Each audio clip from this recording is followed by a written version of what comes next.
Hello, everybody. Very excited to have my next guest on the show. You probably heard of him, but if you haven't, he's going to tell you about his background, amazing background. Daniel Mangena. Welcome, brother. Thank you for being here. Hey. Thanks for having me, sir. Oh, man. Thank you. I'm so excited. We connected through Podbooker, and I was like, I gotta get Daniel on the show because I love your message. I just told you I got done listening to one of your shows, your podcast, which you're going to talk about. Do It with Dan. You had a great guest on. You got a lot of great guests, but but for those people who don't know you, Daniel, what's your background, man? Because you've struggled a lot in your early years, and you had to overcome a lot. And I'd really love you to talk to you about that. Well, it's really interesting that. So I spent an entire lifetime struggling socially, having crippling insomnia for many years. And it was when I was 27 years old that I actually found out I've got Asperger's. So I spent my entire life living on the autistic spectrum and not really knowing. But do you know what's most hilarious is that after I was diagnosed, I ended up like dating two people that work with autistic kids. It's like, have you got Asperger's? Why? Where were you? Where were you 20 years ago? Like, where were you?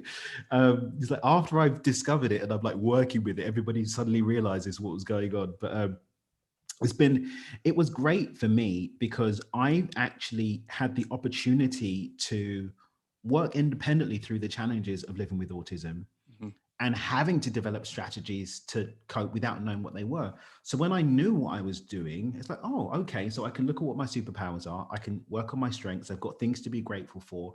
I can then be a bit more deliberate with how I'm moving through with this challenge. And it's actually ended up being one of the most amazing things for me. My ability to digest and process information, my capacity for what I do now, even my beyond intention paradigm, the way that I'm able to structure these complicated ideas and put it in a simple process is because of how my brain works. So, the road to that was very challenging. There was, a lot of stuff that I wonder if it would have happened had I been aware of my diagnosis, had I not had my diagnosis at all, was I mainstream or neurotypical? But I've been able to take these and allow those experiences to form a platform that allows me to show people, hey, it doesn't really matter where you've come from. It doesn't really matter, much like your message, where you can always change, whether it's a change in your behavior, a change in your way of thinking, a change in your emotional responses, a change in your choices. The experience that you're having of your life can be shifted and can change regardless of what it's been doing up until now. Yeah, amazing. And for those listeners out there and viewers too, Daniel, because I think we've a lot of people, autism, I think that's a lot of people have heard of autism.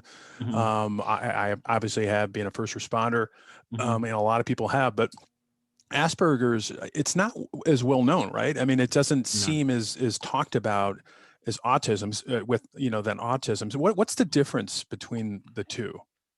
Well, the thing is that people like me end up kind of slipping under the radar and just seen as socially awkward, seen in some cases just being rude, or seen as just being difficult or stuck in their ways. And what it comes down to ultimately is the wiring of the brain, how the brain is wired up. Now, for someone that's pure autistic, purely neurodiverse, they've got all of that wiring without a couple of pieces of wiring that allows them to communicate what's going on for them internally with the outside world. Someone with Asperger's has the wiring, but can communicate with the outside world, albeit that communication happens through that wiring. So may be quite clunky, may have challenges around it. I, especially over the last, I'd say 10 years, 10, 11 years, have worked a lot with learning about social dynamics, social constructs. I've done a lot of work with my spiritual and emotional practice to develop meaningful bonds with people. So I've hacked the system by bypassing the brain and just having genuine connections that are heart-centered rather than being caught up in, oh, my brain wants to do this. And are there challenges? Yes. All my social interactions are still very conscious. There's no automatic patterning for social construct for me. So I have to remember to pause, remember that the other person has something to say. And even though I've got an objective, I need to remember that there are two objectives going on here and we can co-create something. But it's harder to catch because of the fact that we can actually communicate with the outside world. Well, and it really comes down to, from what I'm hearing, you correct me if I'm wrong, is knowing thyself, right? I mean, you Oh have yeah. to dig deep, and I Hmm. think that's a problem for probably a lot of people is they don't dig deep, they don't know themselves as best as Hmm. they should. Whereas you were very cognizant of it, and Hmm. I mean, you took a tough road to become cognizant of it. But the cognizance Understatement, came. because you struggled with suicidal thoughts too, Daniel, right? Oh yeah, yeah. And the thing is, you know, you get people that have suicidal attempts, you have people with suicidal thoughts. I was somewhere in the middle. The only Hmm. reason why I didn't attempt was I didn't want to fail at something else. Hmm.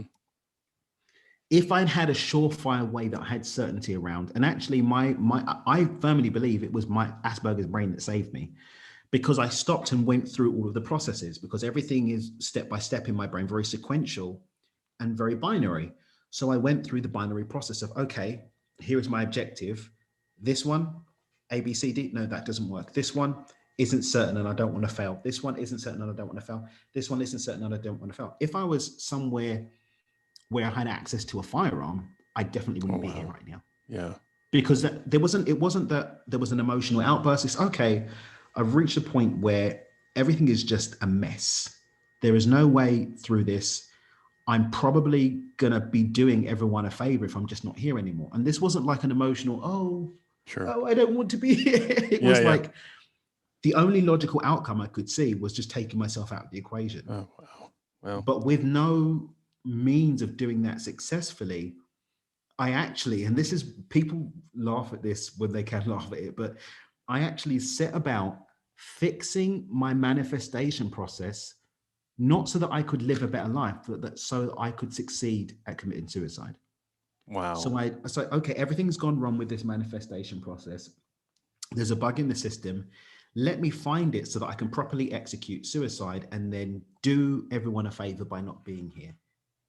But then the Wow. really, really funny thing that comes from that, and it's become, you know, a big part of what I teach people now with my work, is that because I spent so much time being obsessed with fixing what went wrong with the system, I was going back over the books that I knew and I didn't know. I was going back over the studying that I'd done, going back to the notes of teachers that I'd had, finding new teachers, looking at popular systems, studying books and working out what was wrong with the system. But I accidentally polluted my mind with so much positivity that innate knowing that I just didn't need to be anymore got switched. So People that are was like, the you, aha moment. That was the catalyst. that was a catalyst. And the funny thing is, people are like, oh, when was, you know, what was it like to come to the realization that you wanted to choose life? It didn't work like that for me. I basically just kind of drifted into life. And every Wow. now and then I still have to remind myself, when faced with the depression hasn't gone, it's still there. It comes from time to time. But I'm resourced now with a new internal environment that faces down that and says, but death isn't the only option. There is the option of life, and here's why. Yeah. So I developed accidentally and quite wonderfully, so this internal environment that just accepts that life is not only an option, but it's a beautiful option and one that I can keep choosing. Yeah. Amazing. And that was going to be a question I asked you, and you answered it, Daniel, is if you do still have bad days, because everybody does. Still, everybody Oh suffers. yeah. There's no life is perfect. Mhm. I mean, people probably look at some people like you or everybody else, successful people, and say, "Oh, Dan doesn't have any problems." And I always tell people, Dan has problems just like everybody else does. But hopefully, his problem days are eclipsed by the good days. You And know. you know what? It's being resourced. And Hmm. this is the thing. I mean, look at for example, the statistics show more teens have died from the Oh, mental health challenges of being in lockdown than have died from the coronavirus yeah. that the lockdown was It's meant to save it's them from. amazing. It's sad, not amazing. It's sad. The statistics of the mental health challenges, aka people's inability to face the lack of resources to face this current challenge, and it is a big challenge, regardless of whether people believe that things are real or not. And that's not the conversation Hmm. here. It's just, we're in a world where the consensus is that we're dealing with something that's real, and people, in an attempt, I truly believe, in an attempt to help, are making choices that are having effects that people aren't resourced for. People aren't resourced to know that overnight your business is gone. Overnight, your home is in jeopardy. Overnight, you're forced to be in a home with the family that you actually didn't even realize that you don't know. You're forced to be in silence with your own thoughts. You're forced into a space of loneliness because the only place that you had contact with people was in the workplace or at school, and now you're alone. And people weren't resourced to deal with that. They weren't resourced to deal with that at all. Yeah, I mean, it's just a tough time. That's an understatement with Mm-hmm. COVID, and I agree with you, man. I mean, people are just getting knocked down. But Mm-hmm. what advice would you give, Daniel, for people out there who are listening who might be struggling? There's a lot of people who are, some people aren't. But for the person out there who's struggling, saying, you know what, I'm depressed, man. I'm thinking about taking my own life. I'm thinking about doing something bad. I can't take it anymore. I mean, you've been there. What advice would you give somebody who's listening, who's going through that right now? So following my journey, in fact, during the time when I had my time, I actually did some volunteering for an organization in the UK called the Samaritans. I believe that there's a branch of them in the US too. But what the Samaritans are is a suicide hotline. Mm-hmm.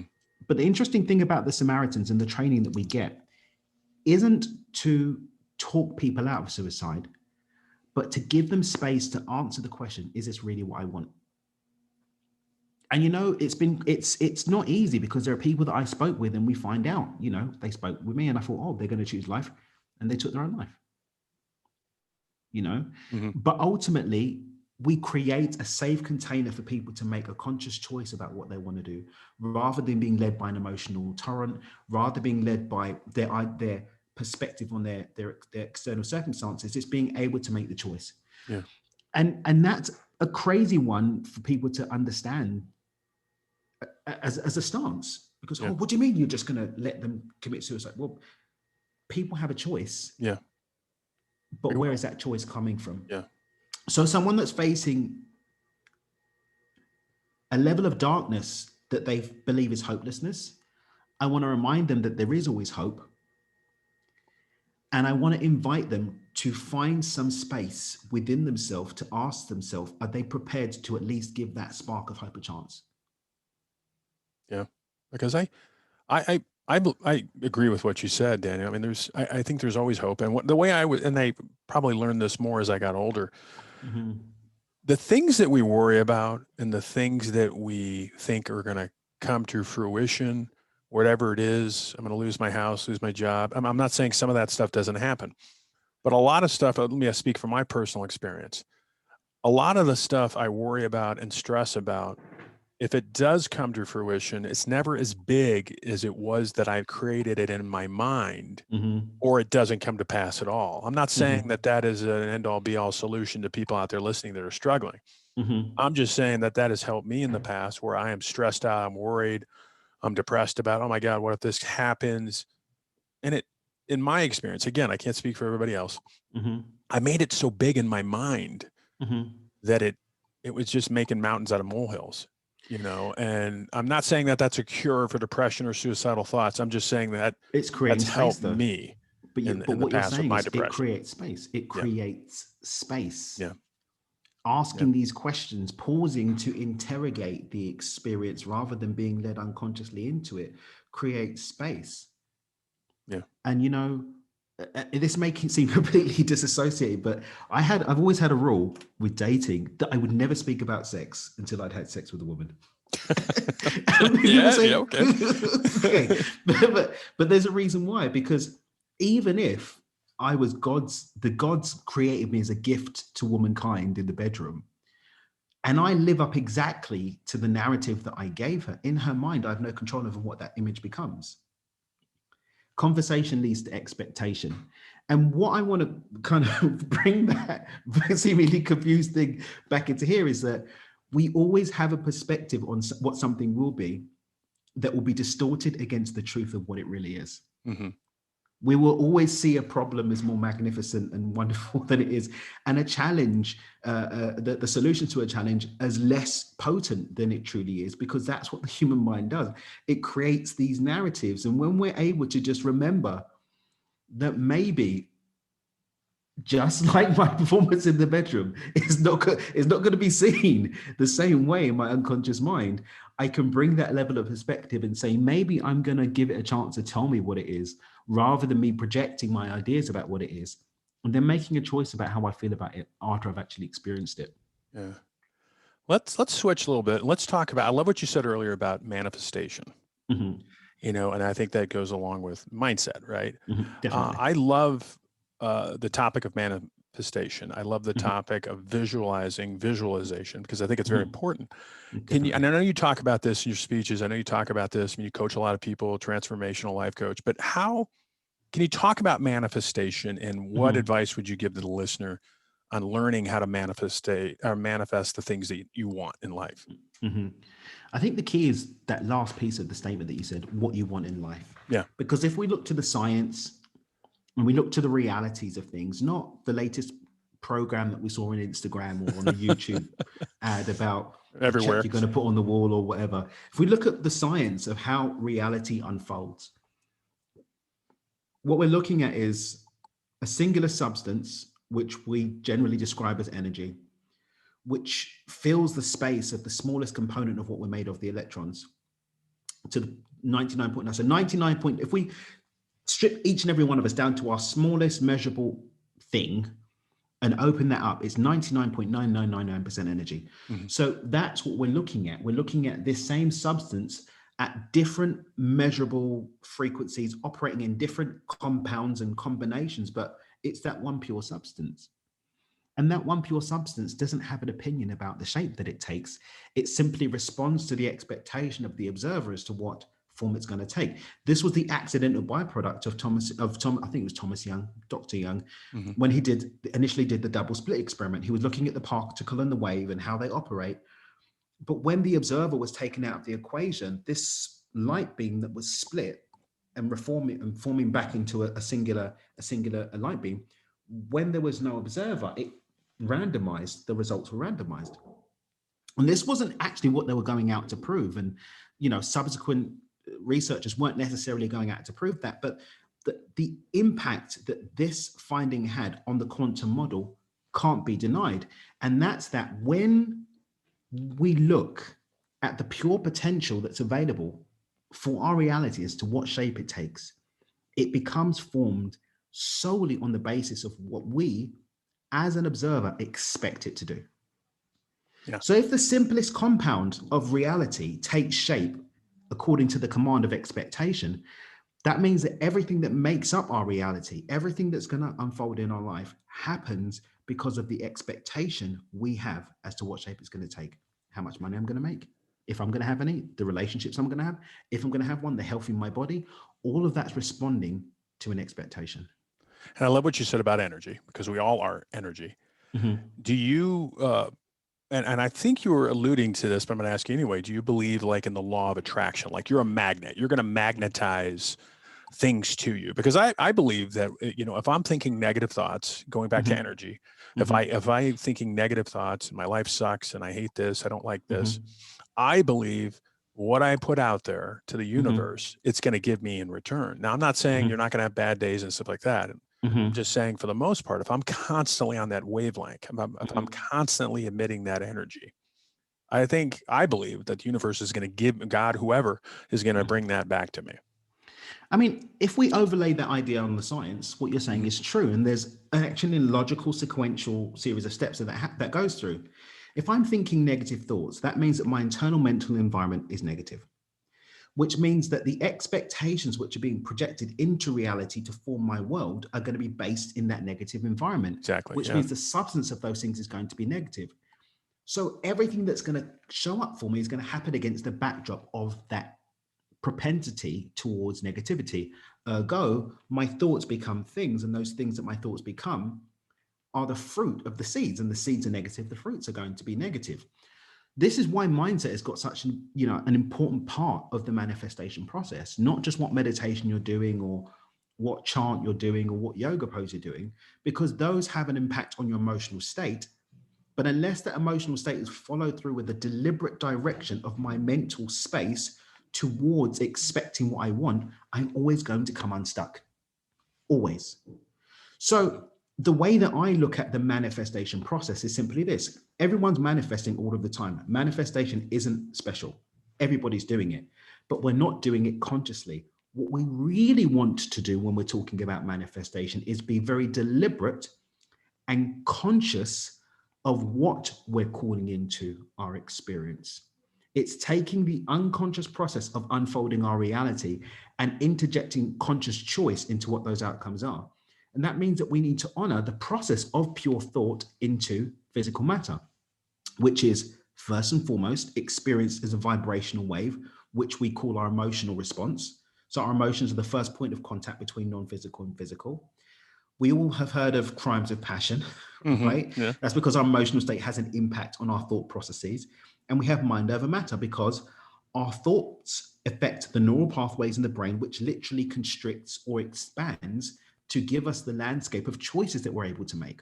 So what I'm able to do physically as I move through reality, all of these things must be in alignment for me to create any outcome.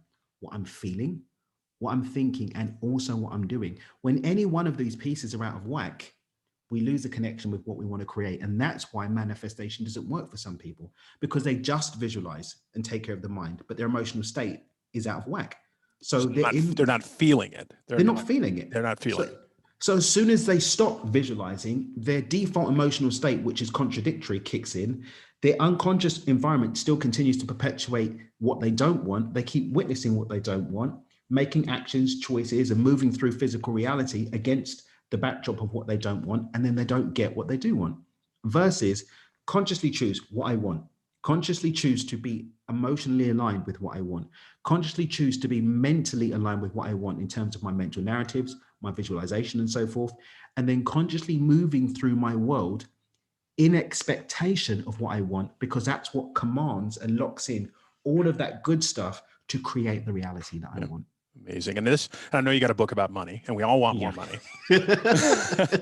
So, but that's really what you're saying. I mean, it applies to everything, relationships, money, career, I mean, it all applies to, it applies to everything. Yeah. The rules of the universe don't change based on what we're looking to create. No. It's the same rules. Yeah. What am I feeling? What am I thinking? What am I doing? There's a story, in The Secret. I'm a big fan of The Secret. And I think the author, Rhonda Byrne, talks about the topic of money and manifesting money, the law of attraction regarding money. And I think she makes a reference, I'm paraphrasing, where you could take all the money in the world, equally distribute it out to everybody. And sooner or later, the money is going to get back in the hands, because 90% of the wealth is within 10% of the people in the world. But sooner or later, she surmises that money is going to get back into those hands because of that vibration, that energy, that manifestation that some people have, a lot of people don't. So it's an interesting point, but I agree with you 100%. And there's another interesting statistic that will actually speaks to that. 90% of lottery winners end up exactly where they were within 5 years. Exactly. Why is that, brother? Because that's exactly what you're saying. They're not sending out that vibration. They're sending out that signal. And instead of, because, and I do think, and you tell me if I'm wrong, is they have, I think a lot of money relationships between people and money are due to their upbringing.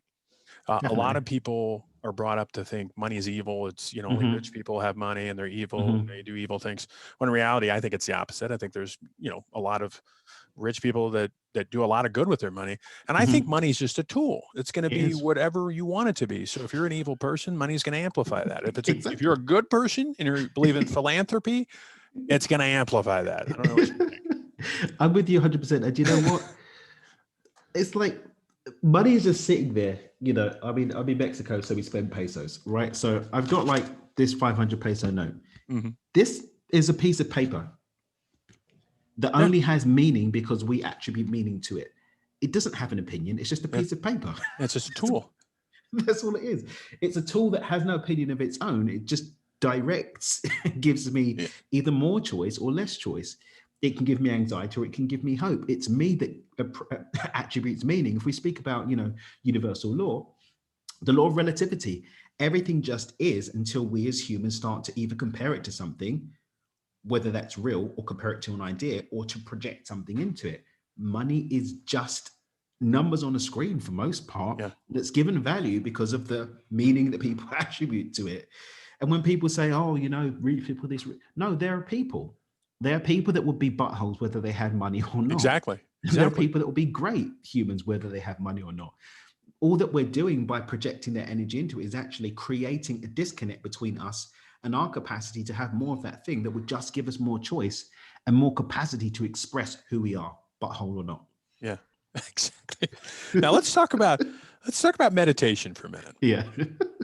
Why do you tell people to stop meditating? But I like meditating. But why do you tell people? And I respect your opinion.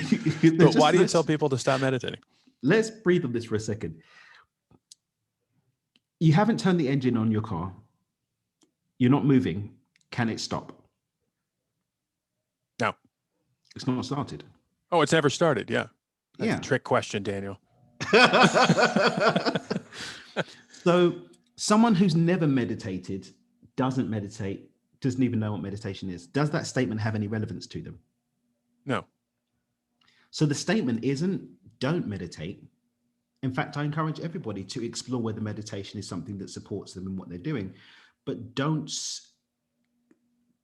stop at the meditation. Stop the meditation and take care of the rest of the process. Ah, I get it. So many of us get caught up just taking care of our spiritual experience, our energy, our vibe, our frequency, and lose sight of the fact that unless we consciously direct ourselves to have our mind, our mindset, our thoughts, our beliefs, our mental narratives, our mental visioning connect with what we're praying for, meditating for, chanting about, it's not going to happen.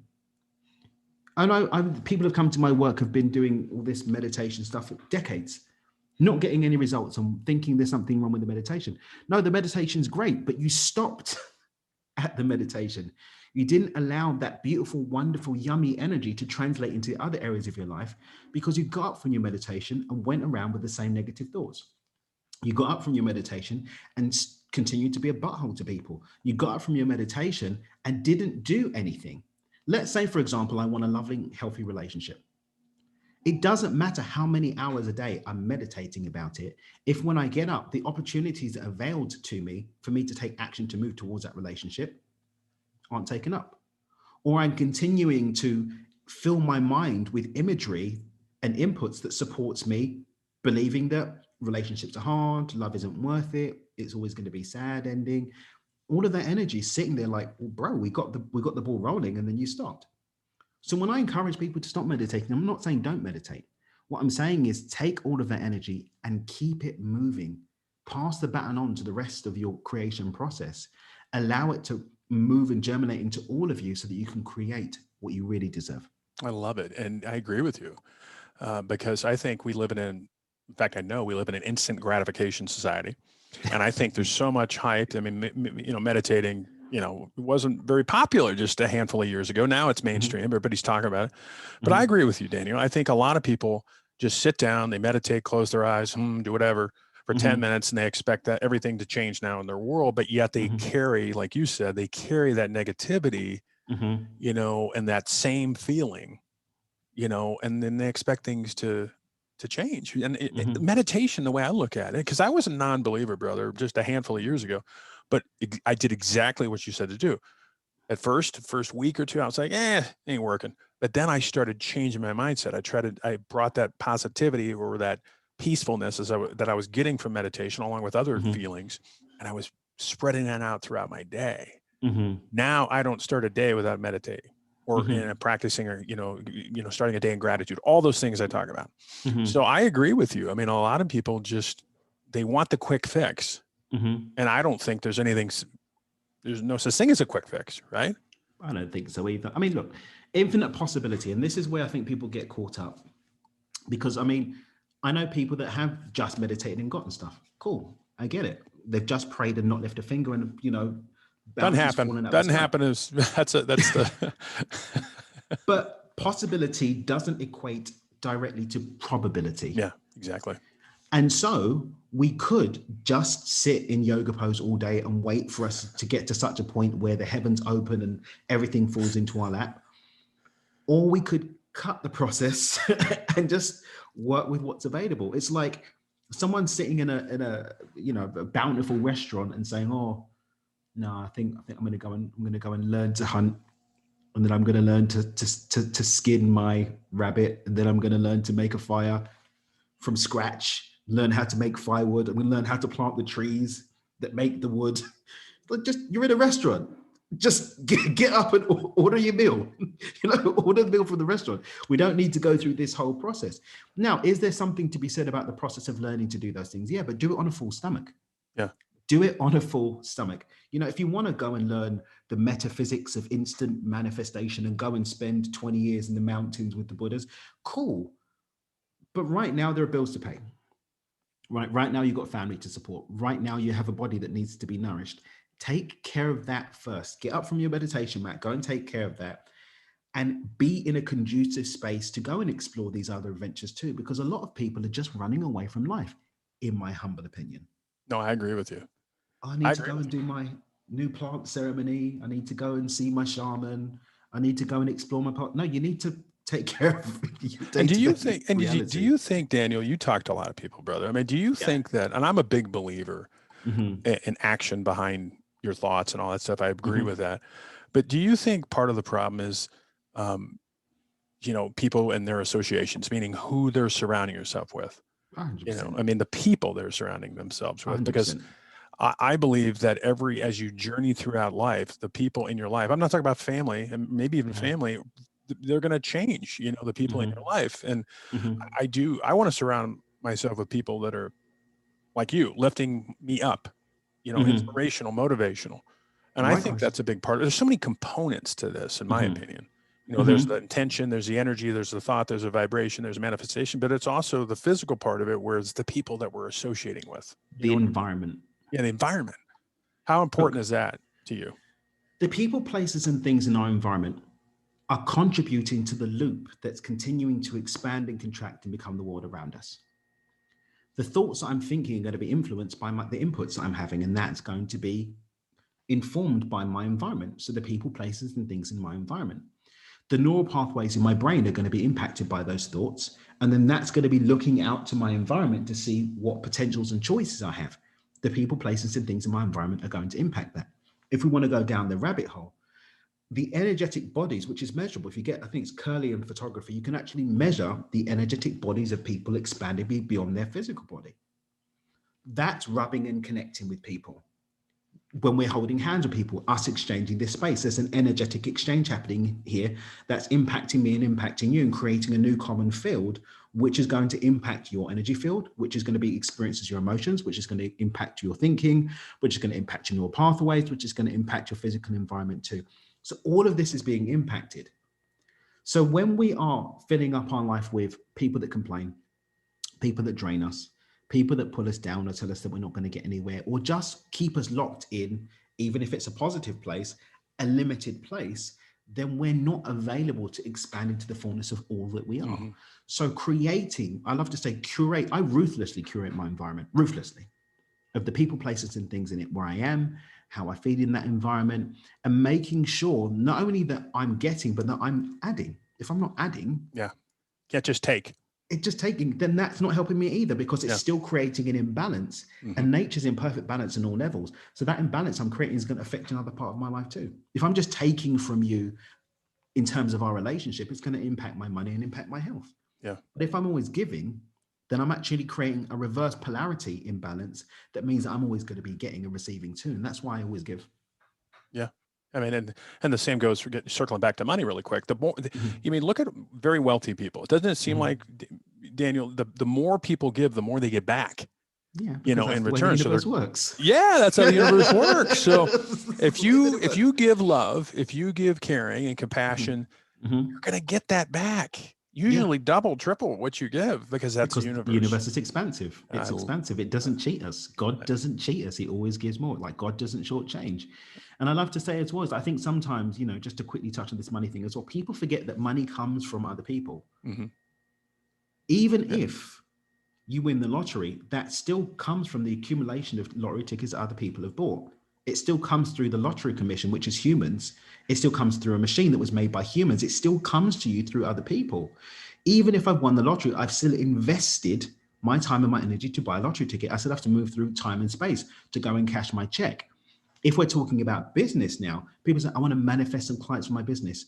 Or you could just go out and serve people. And if you go out and serve people with a giving heart, the universe must respond by you Sure. receiving back something. Now, it might not always be immediately money. It might be in your health. It might be in relationships, but God will never shortchange you if you just keep giving with a truly giving heart. I love it. And really, one last thing about money is that I think a lot of people have this scarcity mindset, whether it's Mm-hmm. in money, whether it's in relationships, and I just personally believe that there's more than enough to go around. So if you Definitely. win $100 million, Daniel, in the Mm-hmm. lottery, if I have the attitude, oh, well, I guess there's not enough for me now since Daniel Mm-hmm. just won all this money. I guess there's only so much of it to go around. That's what, like we were talking about, the universe is going to Mm-hmm. give me back that. Instead, Mm-hmm. what I could do is really be happy for you and say, I am really genuinely happy and feel Mm-hmm. what would it be like to have that money. I There's think something that's, powerful again, about law of celebrating attraction. others. There's really something powerful about celebrating others. And I think sometimes we lose sight of the fact that gratitude doesn't need to be about us. We can be grateful for other people's experiences too, and Exactly. actually siphon off the expansive overflow of that and create it. There's so much around gratitude and celebrating. And when we do that from an expansive, abundant place, it again impacts our emotional field, therefore our energy field, our expectations, and commands energy to collapse around us in a completely new and expansive way. Ergo, we're happier people with more abundance in our love and our health and our relationships and our joy and our money too. Because God doesn't shortchange us. No. And I think just to remember that is a great one for the listeners to carry away. Yeah. And we've all heard of the saying, success is the key to happiness. I think it's reverse. Actually, this is a Yeah. quote. I can't Happiness remember is who the key said to it. success. Happiness is the key to success. Definitely. So be happy now. I want you Mm-hmm. to really quick, brother. I want you to tell people about your amazing podcast. And I want to talk really quickly about your books because you got a lot of books out there. So let's start with the podcast. Do it with Dan. Yeah, podcast is Do It with Dan. We've just launched this month, like a business segment that we do on a Monday that kind of takes the kind of conversations I like to have, these expansive conversations around business and creating value for people, because I think that adds to the world.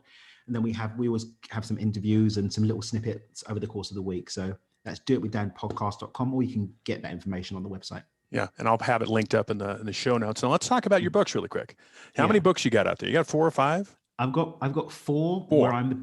I'm the writer, and then I'm a Okay. guest in a couple of books. I'm going to be in a book with Jack Canfield this year. Oh, I was in a book amazing. with one of my Chicken mentors, Soup of Greg. the Soul. Yeah. Chicken So Soup this for one the Soul. called Jack Canfield's awesome. Yep. I actually got interviewed by him at the back end of last year. That's going to be up. I think that airs on NBC next week, so I'm really excited about that. Amazing.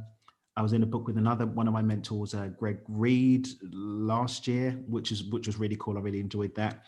So I'm a guest in a couple of books, but I've got 4 books. I've got one on the abundance of time and how to master time. It's called From Time to Time. I've got a book on my ideas around taking the idea of purpose and making it a bit more tangible. That's the Dreamers Manifesto. So I'm Dreamer CEO all over social media. My website is Dream with Dan, and the Dreamers Manifesto is the name of that book. I wrote a book called Stepping Beyond Intention, which was all about my beyond intention model that came from my journey and how to create and manifest. And then my most recent book is The Money Game, taking those principles, a very short book, taking those principles, alignment, creating that expectation, and allowing our reality to be a more abundant one. Jeez, Daniel, I could talk to you all day, brother. Likewise, I I got to get you on Do It with appreciate. Dan. I got to get you on Do It with Dan as well. Yeah, We'll get yeah. that hooked up. Anytime, man. I'd love to come on, Daniel Mangena. I love this interview. You're such an amazing guest. Thank you, sir. Everything is going to be linked up in the show notes, folks, where you can find Dan, his books, everything. My friend, much success to you in the future. Likewise. Yeah, anything you need from me, please reach out to me, brother. It's been an honor. Oh, looking forward to continuing to connect, and I just love what you're doing with people. You're out there. I mean, right now, especially people that are out on the front line. And again, sometimes people, especially the conspiracy theorists, whether it's conspiracy theorists or conspiracy truth, the reality is people are out there on the front line doing their best to make this time bearable and Yeah, successful for people. yeah. And I think regardless of your opinion about whole ideas, there are real humans on the front line that are doing their best to actually serve and protect and help and heal people. And I just want to salute people in all different colors, all different parts of the world that listen to this, that are out there on the front line. Thank you for your service. Amen, brother. Thank you so much, Daniel. And again, I hope to talk to you down the road, sir. Definitely. All right.